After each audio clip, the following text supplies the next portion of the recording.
What's up, YouTube fans? Today we're going to take a look at the Takara Tomy Transformers Masterpiece DiaBurnout, or their Diaclone Burnout figure.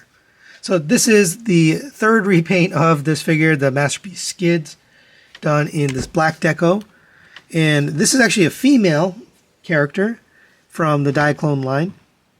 And this is on loan to me from G. Tony. Thanks for allowing me to take a look at this figure. It really does have a nice paint scheme here.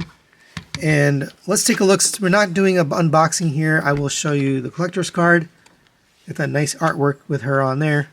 MP-53+B. Their numbering scheme is all crazy. They kind of seem to randomly choose whether to increment the number or to put a plus or then add a letter. I don't know. Here's the back with the product shots, the tech specs, and the bio. Nice looking card. You also get these stickers if you wanted to put Autobot logo, or I think that's a Diaclone logo. You can put that on the hood. And you get a little extra one there, and I'll show you a bit later, but that's for the moped. So nice inclusion there. Let's take a look at this vehicle mode. It is really nice. It's got a nice glossy black translucent headlights here. Honda Turbo symbol. It says city on the license plate. Nice fog lights and signals.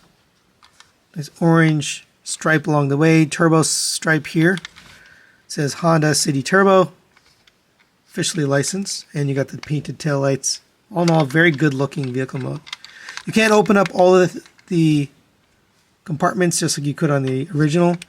There's the engine, supposedly a turbo engine for the Honda City Turbo. You also can open up this door. And you just want to pull back and then open it.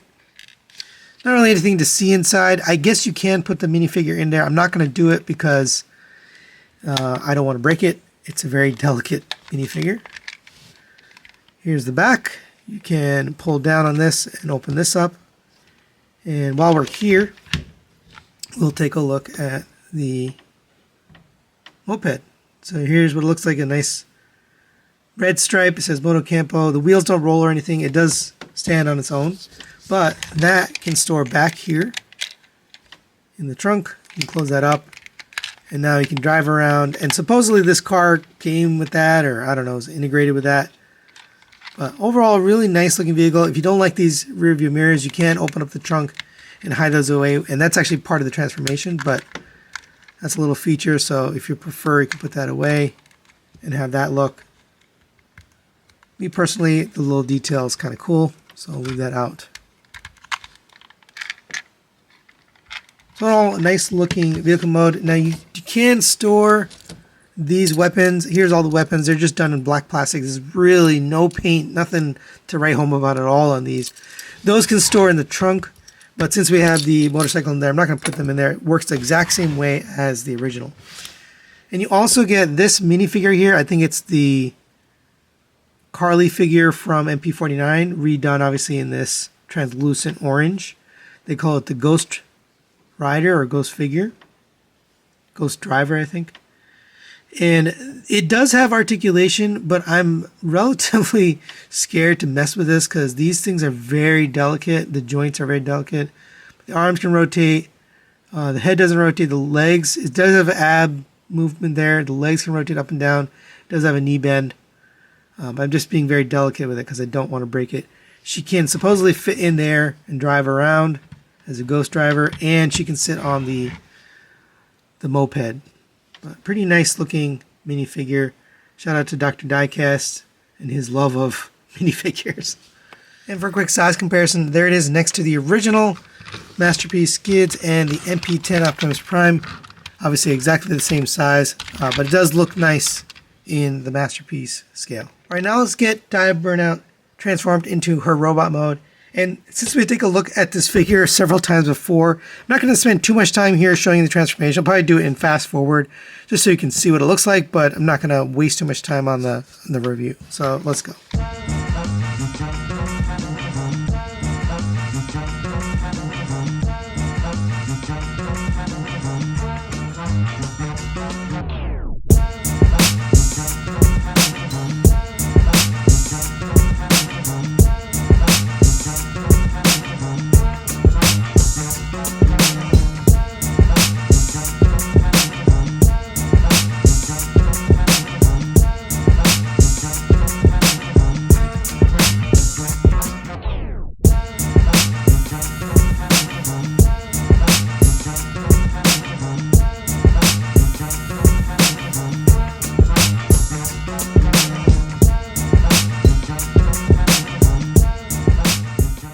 And there is DiaBurnout, or just Burnout, in her robot mode. It's a really good looking robot mode. The color scheme really catches your eye here.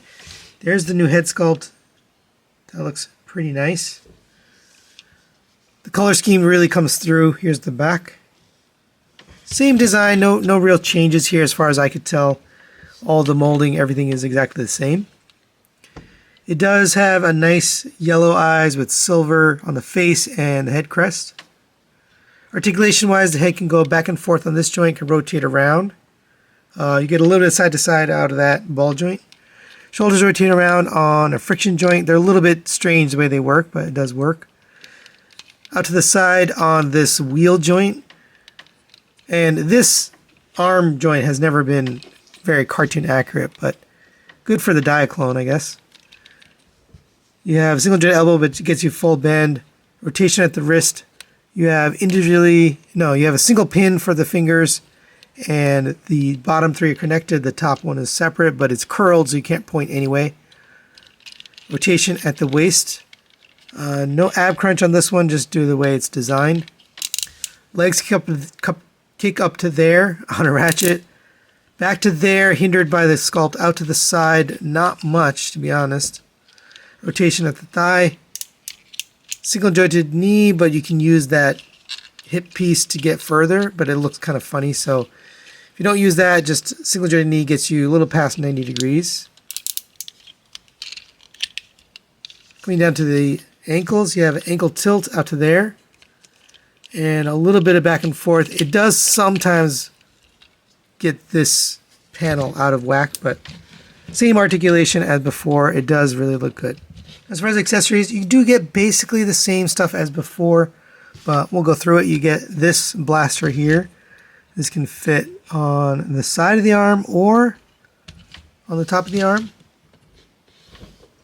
You get this one, and again, same thing. You can put it here on top. There's two tabs that you're fitting into, or on the side like that. You get this one, which same thing, you can go on the top. It does look like it's kind of plugged into his hand. You get this one as well. There's really a lot of weapons. You actually get all of the weapons, I think, this time. I'm wondering if can you plug in this and this at the same time. That would be ideal. And it doesn't look like you can, so that's kind of a bummer. Let's see if this will go together. Yeah, so it looks like you can do those two together, but this one, you really can't get both on there because it blocks the port. So you kind of have to pick and choose. But nice looking weapons. I wish they had a little bit of paint detail on them, but same weapons that we got before. Now for her little moped here, you can transform it. You can pull up on this here. Allow you to take the handlebars here and be very careful. This is a relatively delicate piece. Maybe use a spudger to get it out of here. But that should fold up and go past this. It's a tight fit, honestly. I don't like how this works.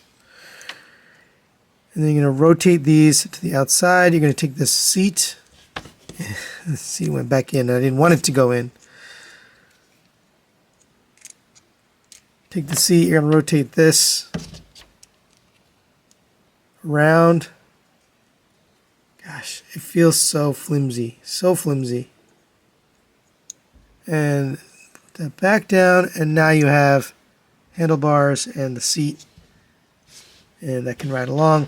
And in theory, you can take the Ghost Driver and put her on there. I'm not going to put her on there, but for size, there it is next to DiaBurnout.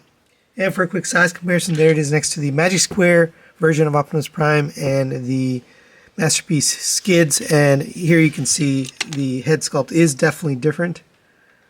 I do like the look of it, but nothing else really changed here. It is essentially the same mold as the tracks with the exception to the head. So final recommendations on the Takara Tomy DiaBurnout. I'm going to give this a 3 out of 5. I'm going to give it a partial recommendation, not because it's a bad figure, but there really isn't anything new here. All the weapons are basically the same as the previous releases, with the exception there's no paint, right? They're just very, very plain plastic, molded plastic. No love given there. The moped and the minifigure are really delicate. It is cool that they changed the colors, but overall, there's just nothing really to write home about. So if you're a big Diaclone fan, I think this is a cool figure to get because we don't get a lot of female characters, and this is a female character from the Diaclone line, and it looks really cool. But if you're not a big Diaclone person, I don't really see a need to get this one. It does look cool in both the vehicle and robot mode, but it's nothing really new or exciting here. So that's it for today. Thanks for watching, and we'll see you next time.